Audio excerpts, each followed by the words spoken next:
नमस्कार दोस्तों, मैं विनय दुबे मुंबई से। कैसे हो अंडे भक्तों? सुधरे कि बिगड़े ही हुए हो? आज भी चौकीदार हो या फिर डॉक्टर इंजीनियर बन गए? अरे मैं भी भूल जाता हूँ यार।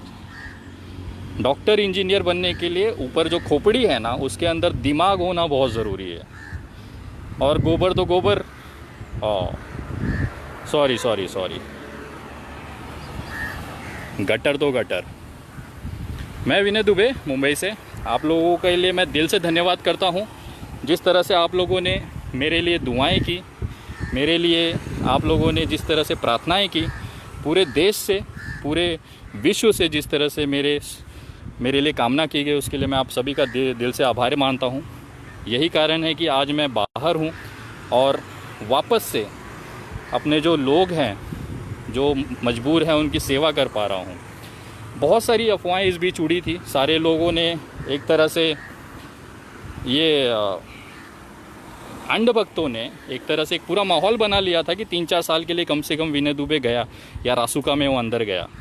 लेकिन क्या होता है ना, ये अंध भक्तों के ऊपर का जो खाला माला है ना, वो खाली है। उनको समझ में नहीं आता ये जो देश है ना, ये कानून से चलता है। ये जो देश है, ये संविधान से चलता है, इनके बकचोदी से नहीं चलता है। तो कहीं ना कहीं ये चीज़ें वहाँ पे लागू ही। और मुझे बाहर आने में सबसे बड़ा जो हाथ है वो इन्हीं अंध भक्तों का है। मेरी जिस तरह से मुझे ये सोशल मीडिया पे टारगेट करते थे, उसको लेके एक तरह से मेरा उनका जो बैर चल रहा है पिछले सालों से। मैंने कम से कम साल के 365 दिन मैं लेता हूँ, इनकी तबीयत से लेता हूँ। और यही चीज़ कोर्ट में साबित करने के लिए मुझे एक, बोलते हैं ना, एक सबूत की ज़रूरत थी। जो इन्होंने मुसलमान वाला फ़ोटो वायरल कर दिया, बाद में वो जो फैक्ट में निकला कि वो गलत है, उस आधार पे मेरी ये बात साबित हो गई और मैं आज आज़ाद हूँ। ज़मानत मिली है, मामला की जांच चल रही है। मुंबई पुलिस की सबसे बेस्ट टीम इसकी जांच कर रही है। पूरे भारत की जितनी भी सुरक्षा एजेंसीज़ हैं इसकी जांच कर रही है। और इसमें बहुत जल्द इसकी क्लोज़र रिपोर्ट आएगी, उसमें आप लोगों को पता चल जाएगा कि क्या है। मैं सिर्फ इतना कहना चाहूँगा, अदालत में एक आश्चर्यजनक, एक अप्रत्याशित रिज़ल्ट आएगा अगले कुछ दिनों में इस मामले को लेके, और आप लोग इसको देखेंगे। दूसरा, जिस तरह से ये चीज़ें चलाई जा रही थी कि वहाँ पे विनय दुबे के साथ मारपीट हुई, पुलिस ने बहुत सुझाया, उनको कहना चाहता हूँ ये मुंबई पुलिस है, ये कितनी बेहतरीन स्टाफ है, पुलिस होती है जो मानवीयता के आधार पे काम करती है, जो एक, बोलते हैं ना, इंसानियत के हिसाब से काम करती है। और ये जो बोलते हैं ना कि 2 कौड़ी के जो अंध भक्त हैं ना, उनके लिए ये सारी चीज़ें कॉमन हैं। लेकिन फिर भी कहीं ना कहीं जिस तरह से वहाँ पे मेरे साथ सलूक किया गया वो एकदम बेहतरीन था। और मुझे धन्य हूँ कि मुझे ऐसी पुलिस टीम के साथ में जांच करने का, मेरी जांच होने का मौका मिला है, जो महाराष्ट्र में, मुंबई में सबसे बेहतरीन अधिकारी हैं। और मुझे पता है उनकी जांच में कल को भविष्य में जो भी चीज़ें आएंगी, मुझे भी अपनी बात रखने का मौका मिलेगा। उस समय अदालत की तरफ से एक बेहतरीन फ़ैसला आएगा और ये आप सबके सामने होगा। मैं ये लाइव आने का कारण था कि मैं आपको बताना चाहता हूँ कि मेरे सारे फेसबुक अकाउंट डिलीट्स कर दिए गए हैं सरकार की तरफ से। एक मैंने नया पेज बनाया है जो कि द विनय दुबे के नाम से है, जिस पे मैं लाइव हूँ फ़िलहाल में। आप उस पर जुड़ें और जिस तरह से आप लोगों ने पूरे देश से प्यार और स्नेह दिया था, वैसा ही प्यार और स्नेह इस पेज पे आप जुड़ के आप लोगों तक मेरी बात पहुंचाएं। सबसे इम्पोर्टेंट बात ये थी, जिस तरह से माहौल बनाया गया, टीवी डिबेट चलाए गए, कहीं ना कहीं मुझे एक चीज़ का गर्व है कि शायद मेरे जेल जाने के बाद, जिस दिन मैं जेल गया उसके तुरंत बाद, पूरे देश में मज़दूरों को जो भुखमरी थी, मज़दूरों को लेके जो एक, बोलते हैं ना कि अनदेखापन था, वो लोगों की नज़र में आया। और पुलिस ने ये माना है कि मैं एकमात्र ऐसा व्यक्ति हूँ पूरे भारत में जिन्होंने मज़दूरों को लेके इस तरह का मूवमेंट, इस तरह की बयानबाजी, इस तरह की उनकी आवाज़ उठाने का जो मैंने प्रयास किया, जिसका रिज़ल्ट था कि मुझे जेल हुई। उसके बाद कहीं ना कहीं इन मज़दूरों को, महाराष्ट्र हो चाहे दूसरे राज्य हों, उनको रोज़ भोजन और राशन मिलना शुरू हो गया। तो कहीं ना कहीं मुझे एक संतुष्टि थी कि भले मैं जेल हूँ, लेकिन उसकी वजह से आज मेरे लाखों, हज़ारों जो मज़दूर भाई हैं, उनके पेट में 2 वक्त का निवाला जा रहा है। उसके साथ में ही मैंने जो मुद्दे उठाए थे, लोग मुझे अंध भक्त बोलते हैं कि तेरी क्या औकात है, विनय दुबे कौन है, क्या कर सकता है, तेरे को कौन जानता है। तो मैं बताना चाहता हूँ कि विनय दुबे वो व्यक्ति है जिसके नाम के लिए पूरे भारत की सभी भाषाओं में 24-24 घंटे लगातार 3-3, 4-4 दिनों तक न्यूज़ चली है। विनय दुबे की वो औकात है। सोशल मीडिया पे लगातार 3 दिनों तक ट्रेंड हुआ हूँ, ट्विटर वगैरह पे टॉप ट्रेंडिंग में मैं रहा हूँ। विनय दुबे की औकात वो है। लगभग जिस तरह से पूरे देश के मज़दूरों में एक जो उम्मीद जगी, वो संख्या लाखों में है, करोड़ों में है। चाहे वो गुजरात का हो, चाहे महाराष्ट्र में हो, चाहे उत्तर प्रदेश में हो, चाहे साउथ में फंसा हुआ एक मज़दूर हो, उसको एक आस जगी कि विनय दुबे नाम का लड़के ने हमारे लिए आवाज़ उठाई, हमारे लिए जेल गया। और उसके बाद जो उनकी जो दुआएं चालू हुई हैं मेरे लिए, पूरे देश से लाखों की संख्या में व्हाट्सएप मैसेजेस आए, लाखों की संख्या में, और सभी ने दुआएं की कि आप सुरक्षित बाहर आ जाएं। आपने उन गरीब मज़दूरों की आवाज़ उठाई है जिसको कोई नहीं देख रहा था। आज शायद आपकी वजह से उनको निवाले मिल रहे हैं, उनके पेट में भोजन जा रहा है। और ये सबसे बड़ी एक संतोषजनक बात थी मेरे लिए। और ये मेरे लिए एक अच्छी चीज़ थी कि मेरे जेल जाने के 5 दिन के अंदर अंदर केंद्र सरकार, इतनी ताकतवर सरकार, उसको ये बात मानना पड़ा कि हमें मज़दूरों के लिए काम करना पड़ेगा, मज़दूरों को अपने परिवार के बीच, अपने लोगों के बीच पहुंचाना पड़ेगा। और उन्होंने बस और ट्रेनें चलाने की जो प्रक्रिया थी उस पर काम करना शुरू किया। और आज नतीजा ये है कि 13 दिन बाद जब मैं जेल से छूटा 28 तारीख को, और उसके बाद से ट्रेनें चालू हो गई, लोग श्रमिक एक्सप्रेस के नाम से लोग अपने अपने घर जा रहे हैं। लेकिन एक दुखद पहलू ये भी है कि जिन मज़दूरों ने देश के अर्थव्यवस्था को एक नंबर बनाया, आज उन्हीं मज़दूरों से पैसे लिए जा रहे हैं। टिकटों के नाम पे 700 रुपये का चार्जेस लिया जा रहा है, जो बहुत ही दुखद है। अगर इनके पास पैसे होते तो फिर ये क्यों परेशान होते। 700 रुपये का टिकट एक मज़दूर से, वो भी इस परिस्थिति में जब भुखमरी, लॉकडाउन की वजह से उनके पास खाने के पैसे नहीं हैं। ये एक सरकार का अमानवीय चेहरा है। और इस पर मैं बोलता रहूँगा, क्योंकि जो चीज़ें गलत हैं वो हमेशा मेरे तरफ से उसका विरोध होता रहेगा। जेल वगैरह, मुझे एक चीज़ याद आ रही है, वहाँ पे एक पुलिस अधिकारी थे, उन्होंने कहा मुझे कि विनय तू परेशान मत हो, ये जो पिंजरा होता है ना, पिंजरा, जेल जो होती है ना, जेल, ये शेरों के लिए होती है। कभी तूने देखा है क्या कुत्तों को पिंजरे में रखते हुए? तो कहीं ना कहीं वो हिम्मत मुझे मिलती थी कि शायद मैंने, और ये लगभग सभी को पता था कि मैं कोई गलत काम करके नहीं आया हूँ जेल में। मैंने उन मज़दूरों की आवाज़ उठाई, खास करके उन उत्तर भारतीय लोगों की आवाज़ उठाई जिनका कोई पूछने वाला नहीं था। और आज उसी का फल है कि आज वो अपने ट्रेनों में बैठ के घर जा रहे हैं, और एक उनके चेहरे पे जो मुस्कान है, उसमें जो एक आशीर्वाद निकलता है, वो विनय दुबे के पास पहुंच रहा है। और कहीं ना कहीं बहुत सारे मैसेजेस आए कि विनय जी, अगर आप जेल नहीं गए होते तो शायद आज जो सरकारें ये बस और ट्रेन के बारे में बात कर रही है, तो शायद ये नहीं हो पाता। मेरी कुर्बानी बेकार नहीं गई, इसका मुझे एक संतुष्टि है। और मुझे एक गर्व है इस चीज़ का कि मेरे जेल जाने की वजह से आज लाखों की संख्या में, आज करोड़ों की संख्या में जो परिवार एक दूसरे से बिछड़े हुए हैं, एक पिता अपने बच्चों से बिछड़ा हुआ है, एक बाप अपने माँ बाप से बिछड़ा हुआ है, पिता अपने पुत्र से बिछड़ा हुआ है, अपने परिवार से बिछड़ा हुआ है, अगले कुछ दिनों में वो अपने परिवार के बीच होगा। और ये मेरे लिए सबसे बड़ी संतुष्टि की बात है।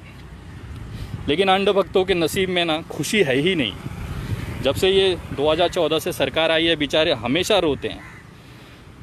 365 दिन मैं लेता हूँ अंधभक्तों की, तबीयत से लेता हूँ।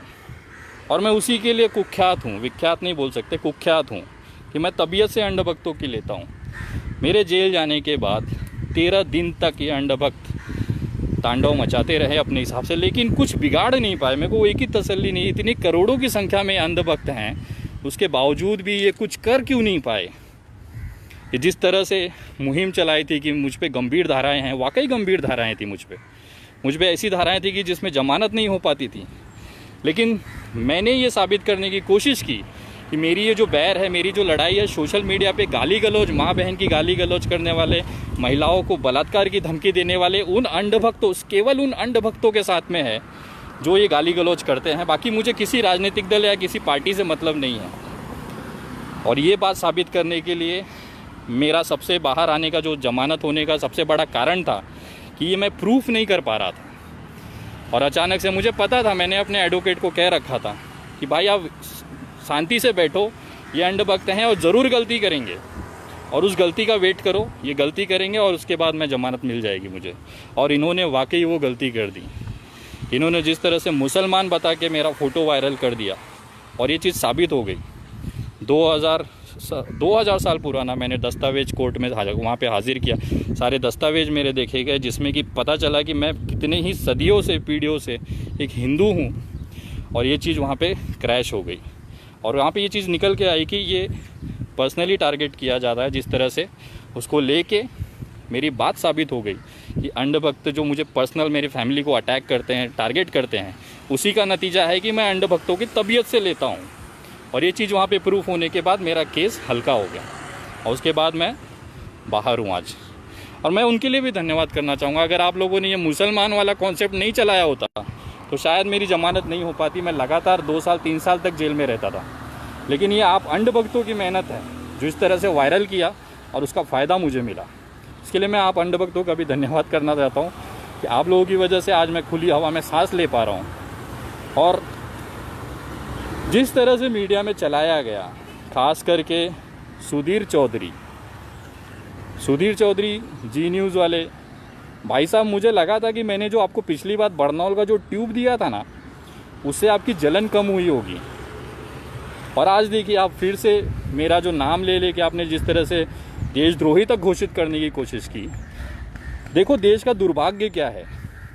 देश का दुर्भाग्य ऐसा है कि एक हफ्ता मांगने वाला व्यक्ति, 100 करोड़ की घूस मांगने वाला व्यक्ति, तिहाड़ में जाके घूसखोरी के नाम पे जेल जाने वाला सुधीर चौधरी तिहाड़ी, वो दूसरे को देशद्रोही का सर्टिफिकेट बांट रहा है। अरे सुधीर भाई, मैं आपके जैसे हफ्ता मांगने के इल्ज़ाम में जेल नहीं गया था। मैं आपके जैसे देश को बेचने का, पत्रकारिता के नाम पे देश को बेचने के लिए, पैसे मांगने के लिए जेल में नहीं गया था। मैं जेल में गया था क्योंकि मेरे मजदूर भाई भूखे थे। मैं जेल में गया था कि उनके घर पे राशन का एक दाना नहीं था। मैं जेल में गया क्योंकि मुझे उन मज़दूरों को भूखे मरते नहीं देखना था। यही फ़र्क है आप में, एक दलाल पत्रकार में और एक विनय दुबे में। और मुझे लगा था कि पिछली बार जिस तरह से आपने दिल्ली चुनाव में जनता को ये कहा था, क्या कहते हैं कि मुफ्त खोर है दिल्ली की जनता, अरविंद केजरीवाल की चुनाव जीतने के पहले। उसके बाद मैंने आपको बरनौल गिफ्ट किया था। मेरी वीडियो यूट्यूब पे है, जिसको चाहिए वो देख सकता है। मुझे लगा था आपकी जलन कम हो गई होगी, लेकिन ऐसा लग रहा है कि शायद मुझे बड़ी वाली ट्यूब भेजनी चाहिए थी। और टेंशन मत लीजिए, बिंदास टेंशन मत लीजिए, अगले कुछ दिनों में कुरियर करने की कोशिश करता हूँ। आपको एक बड़ा वाला 1 किलो का बरनौल भेजता हूँ। लगाओ सुधीर भाई, आपको आराम मिलेगा। और विनय दुबे ऐसे ही लेता रहेगा, जहाँ पे भी गलत होगा वहाँ पे विनय दुबे आवाज़ उठाता रहेगा। और तुम जैसे लोग ना तो देशद्रोही का शब्द ही मत बोलो रे। तुमसे जैसा बिकाऊ देश को बेचने वाला इस देश में नहीं मिलेगा। तिहाड़ जाओ तुम, 100 करोड़ की घूस मांगो तुम, और देशद्रोही मैं। मजदूरों की आवाज़ उठाना देशद्रोह है। अगर मजदूरों की आवाज़ उठाना देशद्रोही है तो मैं हूँ। अगर किसी को भूखे को पेट को राशन दिलाना देशद्रोही है तो मैं हूँ। मैंने यूट्यूब पे बहुत सारी वीडियोस देखी कि बहुत सारे मजदूरों ने जगह जगह वीडियो बना के पोस्ट किया, डाला कि आज उत्तर भारत के, खास करके उत्तर प्रदेश, बिहार और पश्चिम बंगाल के मजदूरों ने, कि कोई तो है विनय दुबे करके जो हमारे परिवार के लिए, हमारे लोगों के लिए वहाँ पे खड़ा है। महाराष्ट्र में, मुंबई में लॉकडाउन जैसी परिस्थिति में पूरे देश में भूचाल ला के छोड़ा है। तब कहीं जाके सरकारें जागी हैं, तब कहीं जाके ये ट्रेनें और बस चलाने की बात शुरू हुई है। नहीं तो ये लोग यहीं भूखे मर जाते हैं। और मुझे समझ में नहीं आ रहा, मेरे जो मराठी भाई हैं, जो मेरे करीबी लोग थे, मतलब करीबी नहीं कह सकते बट एक जानकार थे, वो लोग इस तरह से ट्रीट कर रहे थे। मुझे थोड़ा सा चकित लगा। मुझे एक बात बताइए, वो लोग महाराष्ट्र के संकट में भागने वाले लोग नहीं हैं। वो यहीं पे मजदूरी करते थे, महाराष्ट्र को 1 नंबर बनाने में उन्होंने काम किया। वो कभी भी कोई भी भागना नहीं चाहता है। लेकिन जब बात परिवार की, जब बात भूखे पेट की होती है ना, तो सबको अपना गांव समझ में आता है, जाना चाहते हैं। महाराष्ट्र से बहुत सी परिवार कोंकण, अलग अलग ज़िलों में गए क्योंकि उनका परिवार वहाँ पे था। वही इंसानियत, वही परिवार की जो माया है, जो प्रेम है, वो सबके अंदर होती है। जो लोग 2-2 हज़ार किलोमीटर दूर आके फंसे हैं, अटके हैं, ये उनके लिए ज़रूरी था कि उनके परिवार के बीच वो जाएँ। भले वहाँ पे उनके साथ जो हो जाए लेकिन चलेगा, लेकिन वो जाना चाहते थे। और ये मेरा आंदोलन नहीं था कोई, या मैंने उनको नहीं भड़काया था। ये मज़दूरों के दिल की आवाज़ थी, वो अपने परिवार के बीच जाना चाहते थे, जिसके लिए उन्होंने आवाज़ उठाया और वो गए भी। आज अगर ये महाराष्ट्र से जा रहे हैं या जिस तरह से वो अपने परिवार के बीच पहुंच रहे हैं, तो कहीं ना कहीं उससे महाराष्ट्र पे जो लोड है वो कमी होगा। जो स्वास्थ्य सुविधाएं हैं या जो भोजन की प्रणाली है, राशन प्रणाली है, उसका कहीं ना कहीं महाराष्ट्र पे जो लोड है वो बैलेंस होगा। इनको राशन चाहिए होता तो ये आंदोलन ही नहीं करते थे। इनको अपना परिवार चाहिए होता है, और परिवार सबको चाहिए होता है। मुंबई से कितने ही मराठी फैमिली, मराठी लोग, मेरे मराठी भाई अपने अपने गांव, अपने परिवारों के बीच चले गए। उसका कारण यही था, परिवार ज़रूरी होता है। संकट के समय में उनका ध्यान रखने वाला कोई नहीं है। पत्नी बच्चे गांव में है, पति यहाँ पे है, किस तरह से रहता होगा आप समझिए चीज़ों को। तो ये सारी चीज़ें थी जिसको लेके ये आवाज़ था। ये कोई महाराष्ट्र के संकट से भागने वाले लोग नहीं हैं, ना वो भागना चाहते थे। अगर उनकी व्यवस्था यहाँ पे है, उनको परिवार की ज़रूरत थी, इसकी वजह से उन्होंने ये आवाज़ उठाई और उन्होंने ये आंदोलन किया। और उसकी वजह से आज इस आंदोलन का जो चेहरा बनाया गया है मुझे, वो चीज़ मैं आज उस चीज़ को देख रहा हूँ, झेल रहा हूँ, और आगे भी जब भी गलत होगा उसकी आवाज़ मैं उठाते रहूँगा। जिस तरह से मुझे राजनीतिक शिकार कराया गया कि मेरा राजनीतिक दलों से संबंध है, मेरे नेताओं से संबंध है, तो मैं आज आप लोगों को बताना चाहता हूँ कि मेरे व्यक्तिगत संबंध लगभग सभी पार्टियों से हैं। भारतीय जनता पार्टी के भी वरिष्ठ जो नेतृत्व हैं उनसे भी मेरे अच्छे संबंध हैं। शायद ही कोई पार्टी होगी जिसमें मेरे संबंध ना हो, लेकिन पार्टी से जुड़ना और एक संबंध होना, एक व्यक्तिगत पर्सनल रिलेशन होना और संबंध होना, ये दो अलग चीज़ होती है। 2012 में मैंने चुनाव लड़े राष्ट्रवादी से, लेकिन उसके बाद रिज़ाइन करने के बाद और उसके बाद राष्ट्रवादी कांग्रेस पार्टी से मेरे कोई संबंध नहीं रहे। हाँ, लेकिन व्यक्तिगत जुड़ाव हमेशा रहा है। मैं मनसे से भी जुड़ा रहा हूँ, व्यक्तिगत तौर पर राज साहब से जुड़ा रहा। राष्ट्रवादी के बहुत से नेताओं के साथ मेरे व्यक्तिगत संबंध थे, लेकिन जिस तरह से अनिल देशमुख जी को शिकार बनाया गया, गृह मंत्री जी को, वो मुझे लगता है कि वो गलत है। अनिल देशमुख जी जो गृह मंत्री हैं उनको मैं कभी ज़िंदगी में नहीं मिला हूँ। मेरे पिताजी एक ऑटो ड्राइवर हैं जिन्होंने अपनी आजीवन की जो पूंजी बचा के रखी थी उसमें से 25,000 रुपये वो दान देना चाहते थे उस भूमि को, जिस भूमि पे उन्होंने पूरी ज़िंदगी दी है, जिनका जन्म इस भूमि पे, महाराष्ट्र की भूमि में हुआ है। और आज इस महाराष्ट्र की संकट की घड़ी में अगर वो व्यक्ति अगर महाराष्ट्र की लड़ाई में साथ देना चाहता है और उसके लिए उन्होंने ये सोचा कि मेरे पास कुछ पैसे हैं वो मैं देना चाहता हूँ महाराष्ट्र सरकार को, ताकि वो इस लड़ाई में लड़ सके मजबूती के साथ और इस बीमारी से जीत सके और महाराष्ट्र को सुरक्षित रख सकें। वो चेक देने में मंत्रालय गया था मेरे पिताजी के साथ में, और वहाँ पे एक कोइंसिडेंट था, कोई पहले से प्लान नहीं था। उस समय चेक लेने के लिए गृह मंत्री जी उपस्थित थे, हमने उनको चेक दिया, उन्होंने हमें धन्यवाद कहा, बस इतना सा ही रोल है। इसके अलावा ऐसी कोई नहीं है कि व्यक्तिगत संबंध है, ऐसा चीज़ है, ऐसा कुछ भी नहीं है। पर्सनल रिलेशन हमारे सबके अपने साथ हैं। मैं आज राजनीति, समाज नीति में हूँ, समाजकारण में हूँ, तो ये पॉलिटिकली लोगों से मिलना, उनसे काम करना, ये सारी चीज़ें ज़रूरी होती हैं और करना पड़ता है।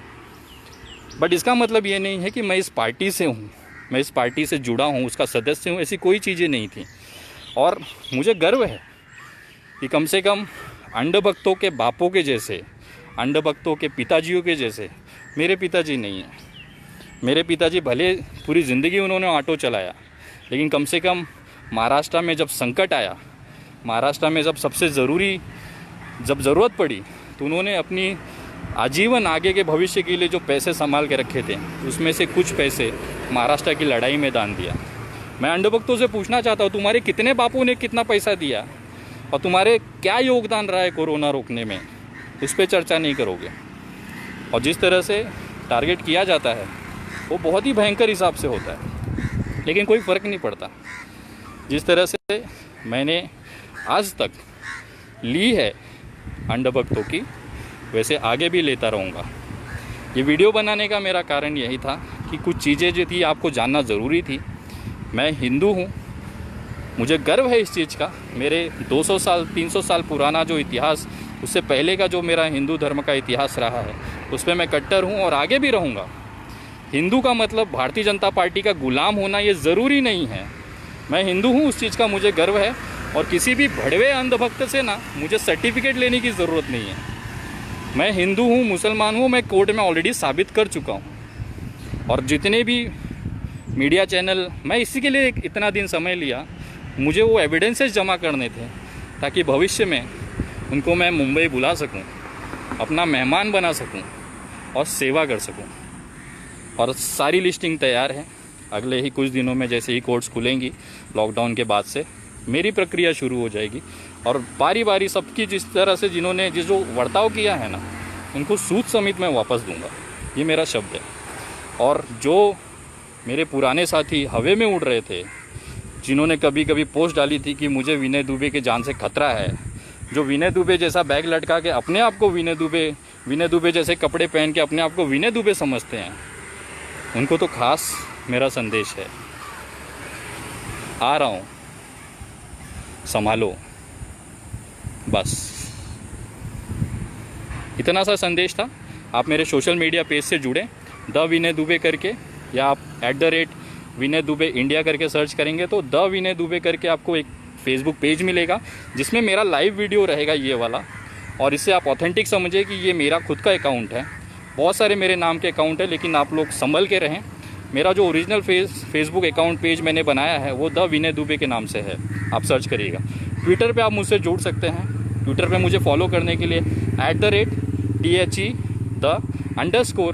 @THE_विनय VINAY दुबे DUBEY @the_विनय दुबे, इस नाम से मेरा ट्विटर है, उस पर आप जुड़ सकते हैं। और आप लोगों का आशीर्वाद और साथ ऐसे ही रहे। और मैं उन तमाम लोगों को दिल से धन्यवाद करता हूं कि मेरे परिवार में इतनी मुश्किल घड़ी में जिन्होंने मेरा साथ दिया, जो मेरे परिवार के साथ खड़े रहे, मैं उनका दिल से धन्यवाद करता हूं। और आजीवन ऋणी रहूँगा आपके इस एहसान का। जिस तरह से भी चीज़ें गई हैं, मेरी पूरी एडवोकेट टीम, अरुण मिश्रा जी को मैं धन्यवाद करूंगा जिन्होंने दिन रात मेरे परिवार को, मेरे छोटे भाई का मैं धन्यवाद करता हूं जिसने बहुत मेहनत किया मुझे इस चीज़ से बाहर निकालने के लिए। और मैं वेट करूंगा अदालत के फ़ैसले के लिए, जब हकीकत इस देश के सामने, इस दुनिया के सामने आएगी। और उसके बाद मैं सवाल पूछूंगा उन लोगों से जिन्होंने मेरे पीठ पीछे, मेरे अपने लोगों से जिन्होंने मेरे पीठ पीछे जिस तरह से बुराइयां की, जिस तरह से गालियां दी, एक एक गाली का हिसाब लेगा ये विनय दुबे। मैं कुछ चीज़ भूलता नहीं हूँ, बस समय का इंतज़ार करता हूँ। सही समय पर सही चीज़ ज़रूर करूँगा, और ये मेरा शब्द है। और मैं उन तमाम मेरे मज़दूर भाइयों से कहूँगा, और ख़ास करके केंद्र सरकार से निवेदन करूँगा और उनको धन्यवाद करूँगा, केंद्र सरकार जी को, माननीय प्रधानमंत्री जी को धन्यवाद करता हूँ कि आप लोगों ने मज़दूरों के लिए सोचा, ये उनको अपने घर पहुंचाने के लिए जो कदम उठाया, सराहनीय कदम उठाया, उसका मैं धन्यवाद करता हूं, आभार मानता हूं। और लेकिन एक छोटी जानकारी ये भी देना चाहता हूं कि जो रेलवे चल रही हैं वो केंद्र सरकार के अधीन में है, उसमें राज्य सरकार का कोई रोल नहीं होता है। तो जो टिकटें वगैरह की जो खरीदी होती है, जो पैसे लिए जाते हैं, वो केंद्र सरकार की तरफ से लिए जा रहे हैं। तो उनको मैं निवेदन करूँगा कि ऑलरेडी ये मज़दूर बेचारे मजबूर हैं, इन पर इतनी तो दया करिए। 100-500 रुपये से कुछ फ़र्क नहीं पड़ जाएगा सर, इनको जाने दीजिए। अगर आप ले जा रहे हैं, जा ही रहे हैं लेके, तो कम से कम इन्हें निःशुल्क लेके जाएं, ताकि इन पे दबाव ना बने। और मैं आप लोगों की कर्म की, खास करके महाराष्ट्र सरकार का दिल से धन्यवाद करना चाहूँगा, जिस बेहतरीन तरीके से कोरोना से ये लड़ रहे हैं। शायद ही पूरे देश का कोई राज्य इतनी खूबसूरत तरीके से, इतनी मेहनत से लड़ रहा होगा। और मुझे आशा है जल्दी हम लोग कोरोना जैसी बीमारी से बाहर आ जाएंगे। मैं सभी लोगों से निवेदन करूँगा, अपने घरों में रहें, सुरक्षित रहें और अपने परिवार का ध्यान रखें। ये पल वापस नहीं आएगा, अपने परिवार के साथ उसे एंजॉय करें। और अपना आशीर्वाद और प्यार मुझे इस तरह से रखें, ताकि आगे भी जब भी गलत हो, विनय दुबे छाती चौड़ा करके वहाँ पे डंके की चोट पे खड़ा मिले। इतना आशीर्वाद, इतनी हिम्मत मुझे देते रहें। मेरे पेज से जुड़ें, अपनी बातें वहाँ पे रखें, मेरी बातें आप सुनें और देश को स्वर्णिम बनाने में मेहनत करें। जय हिंद, जय महाराष्ट्र।